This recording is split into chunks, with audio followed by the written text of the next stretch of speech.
મિત્રો, આજે આપણે વાત કરવાના છીએ ડેરી ફાર્મ સ્થાપવા માટે એક સરકારી સહાય યોજના છે એ અમલમાં મૂકવામાં આવેલી છે, જેમાં દુધાળા પશુ માટે તમને 1.5 લાખની સહાય મળશે. લાભ કોને કોને મળવાપાત્ર છે એની ચર્ચા કરીશું. અને મિત્રો, આજે આ વિડીયોની અંદર આપણે ચર્ચા કરશું કે તમે ઓનલાઈન અરજી કઈ રીતે કરી શકશો. તો ચાલો શરૂ કરીએ. મિત્રો, સૌપ્રથમ તો તમારે કોઈ એક બ્રાઉઝર ઓપન કરી iKheડૂત.gujarat.gov.in નામની વેબસાઇટને ઓપન કરી લેવાની છે. અહીં મિત્રો તમે ઓપન કરશો એટલે આ પ્રકારે તમને જે છે ઇન્ટરફેસ જોવા મળશે. હવે અહીંયા તમારે સૌપ્રથમ તો નોંધણી કરવાની હોય છે. તો મિત્રો, નોંધણી કઈ રીતે કરવી એના વિશે આપણે પહેલાં જ વિડીયો બનાવેલો છે.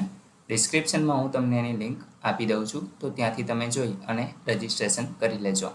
આપણે ડાયરેક્ટ અહીંયા લોગિનનું બટન તમને જોવા મળે છે, એના ઉપર ક્લિક કરશું. અહીં તમે જોઈ શકો છો કે તમે જે રજિસ્ટ્રેશન કરેલું હતું ત્યારે જે નંબર આપેલો એ નંબર તમારે અહીંયા લખવાનો છે અને પાસવર્ડ તમારે આ ખાનામાં લખવાનો છે. જો તમે પાસવર્ડથી નહીં ઓટીપીથી ઓનલાઈન લોગિન થવા માંગતા હોય તો અહીંયા ઓટીપી સિલેક્ટ કરશો અને તમારા મોબાઈલની અંદર આવેલ ઓટીપી અહીંયા નાખવાનો રહેશે. ત્યાર પછી મિત્રો, સિમ્પલ ગણિતમાં એક કેપ્ચા હોય છે, તો એનો તમારે જવાબ આપવાનો હોય છે આ રીતે, અને ત્યાર પછી લોગિન થઈ જવાનું છે. તો આપણે લોગિન થઈ અને આગળ વધીએ. મિત્રો, જેવા તમે લોગિન થશો અહીં તમે જોઈ શકો છો કે સ્કીમ, અરજી અને પ્રોફાઇલ આ ત્રણ ઓપ્શન તમને જોવા મળશે. તો સ્કીમમાં તમારે રહેવાનું છે. અહીંયા વિભાગની અંદર તમારે પશુપાલન ઓપ્શનને સિલેક્ટ કરી અને શોધો આ ઓપ્શન ઉપર આપણે ક્લિક કરશું. અહીંયા બીજા જ નંબરની યોજના તમને જોવા મળશે. સ્વરોજગારી હેતુ માટે પશુપાલન વ્યવસાય માટે 12 દુધાળા પશુના ડેરી ફાર્મ સ્થાપવાની આ એક યોજના છે. મિત્રો, આમાં વાત કરીશું કે આપણે ક્યાં ક્યાં ડોક્યુમેન્ટ જોશે.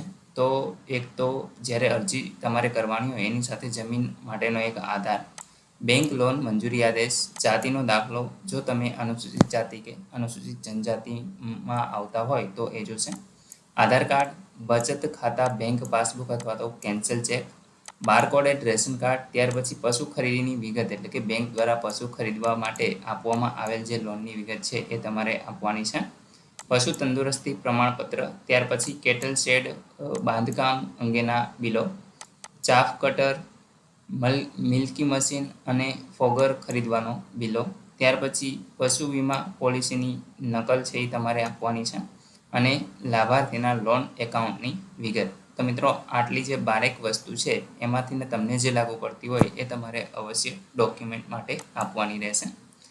હવે મિત્રો, આની અરજી કરવા માટે પહેલાં તો આપણે વધુ માહિતી જોઈ લઈશું કે એમાં કઈ રીતે છે. તારીખ તમને કહી દઉં છું, 9/5/2025થી 31/8/2025 સુધી તમે અરજી કરી શકો છો. તો મિત્રો, અહીંયા આગળ તમે જોશો કે રિઝર્વ બેંક માન્ય નાણાકીય સંસ્થા એટલે કે બેંકમાંથીને વર્ષ 25-26માં મળેલ ધિરાણ પર વ્યાજ છે એ તમને સહાય રૂપે મળવાપાત્ર થશે.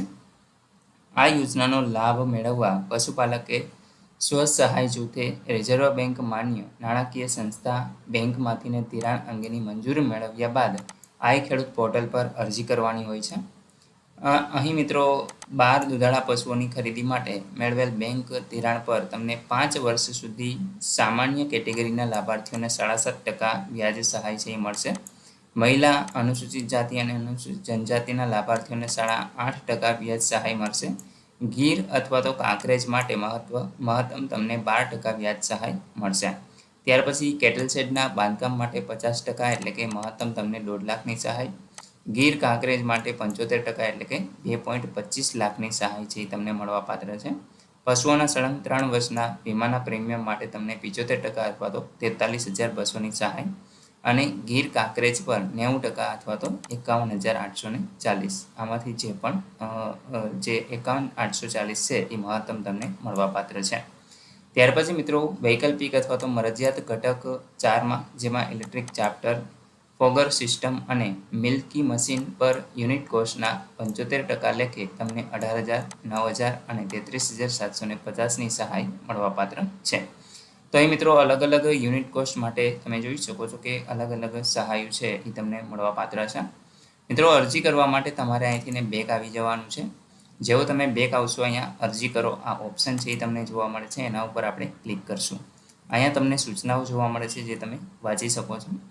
મિત્રો, આપણે અહીંયા આગળ વધવા માટે ક્લિક કરો આ ઓપ્શનને ક્લિક કરી દઈશું. જેવું તમે ક્લિક કરશો એટલે અહીંયા તમે 4 સ્ટેપની અંદર તમારે ફોર્મ ભરવાનું હોય છે. એક તો લાભાર્થીની વિગત, બેંકની વિગતો, રેશન કાર્ડની વિગત અને દસ્તાવેજની વિગત. તો અહીં મિત્રો મેં ડમી જે વિગતો છે એ ભરી રાખી છે, તમે જોઈ શકો છો. જેમાં તમારે રજિસ્ટ્રેશન કરેલું હશે ત્યારે જે નામ નાખેલું હશે એ અહીં આગળ તમને જોવા મળશે. તમારે જિલ્લો છે એ અહીંથી સિલેક્ટ કરી લેવાનો હોય છે. તો મિત્રો આપણે જિલ્લાને સિલેક્ટ કરી લઈશું. ત્યાર પછી તમને તાલુકાનું લિસ્ટ છે એ જોવા મળશે. તો આ રીતે તમારે સિલેક્ટ કરવાનું હોય છે અને એ જ રીતે તમારે અહીંયા ગામનું નામ છે એ સિલેક્ટ કરી લેવાનું હોય છે. ત્યાર પછી મિત્રો અહીં આગળ તમારે લખી દેવાનું છે જે પણ તમારું સરનામું હોય. અહીં આગળ કેટેગરી તમે જોઈ શકો છો, SC, ST, OBC, જનરલ જે પણ હોય એ તમે સિલેક્ટ કરી શકો છો. ત્યાર પછી મિત્રો સ્ત્રી કે પુરુષ જે પણ હોય તમે સિલેક્ટ કરી લેજો. અહીં આગળ તમારો મોબાઈલ નંબર આવશે અને આધાર નંબર તમારે અહીંયા લખવાનો છે. ત્યાર પછી અહીંયા સાધનોનો ટેગ નંબર તમારી પાસે હોય તો એ તમે સિલેક્ટ કરી શકો છો, જેમ કે ઇલેક્ટ્રિક ચાપ્ટર, મિલ્કી મશીન અથવા તો ફોગર મશીન. તો આ મિત્રો મરજિયાત છે. અહીં તમે જોઈ શકો છો કે કોઈ પણ આવી રેડ ફૂદરીનું નિશાન નથી. તો અહીંયા આગળ તમારે ટિક માર્કથી કરી દેવાનું છે અને ત્યાર પછી સેવ એન્ડ નેક્સ્ટ કરી દેવાનું રહેશે. મિત્રો જેવું તમે નેક્સ્ટ કરશો, બેંકની વિગત તમારે ભરવાની છે, જેમાં અહીંયા આગળ મિત્રો લોનની મંજૂરીની તારીખ છે એ તમારે સિલેક્ટ કરી લેવાની હોય છે આ રીતે. ત્યાર પછી લોન બેંક જે બેંકમાંથી તમે લોન લીધેલી છે બેંક તમારે સિલેક્ટ કરવાની રહેશે. અહીંયા બેંકની શાખા છે એ મિત્રો આવી જશે ઓટોમેટિક. જેવું અહીં આગળ તમે બેંક સિલેક્ટ કરશો એટલે અહીં આગળ શાખા છે એ તમને જોવા મળશે. તો એ તમારે સિલેક્ટ કરી લેવાની છે. ત્યાર પછી લોન મંજૂરીનો નંબર છે એ તમારે અહીંયા દાખલ કરવાનો રહેશે. લોનની રકમ, ત્યાર પછી IFSC કોડ છે એ તમારે લખવાનો છે. અહીં આગળ મિત્રો તમારી બેંક ઓટોમેટિક આવી જશે જેવું તમે IFSC કોડ નાખશો એટલે.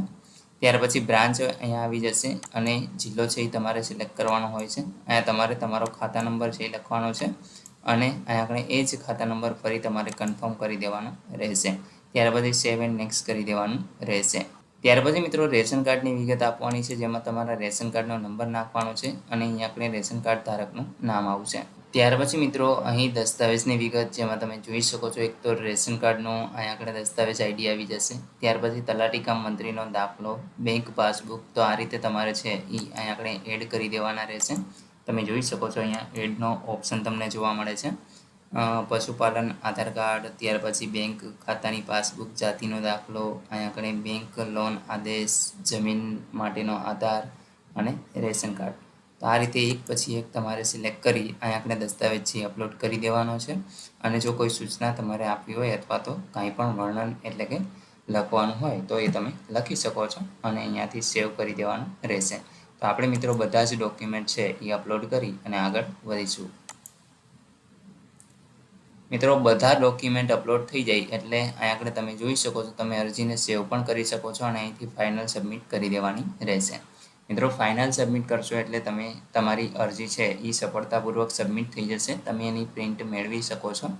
જ્યારે પણ તમારી અરજી મંજૂર થાય ત્યારે મિત્રો તમારે તમામ ડોક્યુમેન્ટ લઈ અને જે તે જગ્યાએ જવાનું રહેશે અને ત્યાર પછી છે એ તમને આ સહાય મળવાપાત્ર થશે. તો આશા રાખું છું કે આ વિડીયોની અંદર તમને યોજના વિશે સંપૂર્ણ માહિતી મળી ગઈ છે. તેમ છતાં પણ કોઈ પ્રશ્ન હોય તો કોમેન્ટ દ્વારા પૂછી શકો છો. વિડીયોને લાઇક કરજો, તમારા મિત્રો સુધી શેર કરજો અને ચેનલને સબસ્ક્રાઈબ કરી લેજો, જેથી આવી કોઈ પણ માહિતી આપ સુધી પહોંચતી રહે. વિડીયો જોવા બદલ આપનો ખૂબ ખૂબ આભાર. મળીએ એક નવા વિડીયો સાથે. ત્યાં સુધી જય હિન્દ.